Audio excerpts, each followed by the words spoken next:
ప్రతి ఒక్కరు హైదరాబాద్ లో ఉంటావు, సాఫ్ట్వేర్ ఎంప్లాయీ, వచ్చిన సార్లు ఏం చేస్తున్నావు ఇల్లు కట్టించుకోకుండా అని సలహాలు చెప్తుంటారు. వాళ్ళకి నేను చెప్తున్నా, మనకు వచ్చే 30,000లో 10,000 రెంట్కి పోతాయి. ఒకప్పుడు 5,000 ఉన్న రెంట్ రూములు ఇప్పుడు 10,000 వేశారు. ఇక నెలవారీ ఖర్చుల కోసం సామాన్లు తెచ్చుకోవడానికి ఒక 5,000, ఇంకా వారానికి ఒకసారి చికెన్ అయినా తెచ్చుకోవాలిగా. అది ఒక 1,000 రూపాయలు ఆదివారం చికెన్ కని ఏదన్నా తినడానికి అని చెప్పి 1,000 రూపాయలు అనుకుంటే 4,000, 4 వారాలు కలిపి 4,000 అవుతుంది. అప్పుడు 19,000. ఇంకా మనకి పాల ఖర్చు వారం కాక హాఫ్ లీటర్, రోజుకు ఒక హాఫ్ లీటర్ అయితే పడుతుంది. హాఫ్ లీటర్ ఇక్కడ ఎంత అనుకుంటున్నాను, 40 రూపాయలు. ఇలాగా మన నెలవారీ 3 నెలలు 1,200 ఆ పాలకి వెళ్ళినప్పుడు పెరుగని అవన్నీ కావాలి కదా, అవన్నీ కూడా వేసుకుంటే మొత్తం ఒక 3,000 వేసుకున్నా.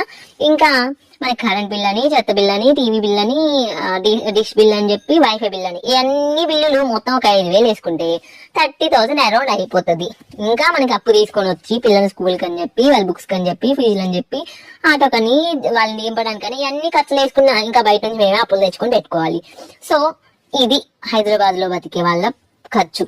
ఇక్కడ బతకడానికి ఖర్చు పెట్టుకోవడానికి ఈక్వల్ అయిపోతుంది, ఇంకా బయట తెచ్చుకొని బతకాలి.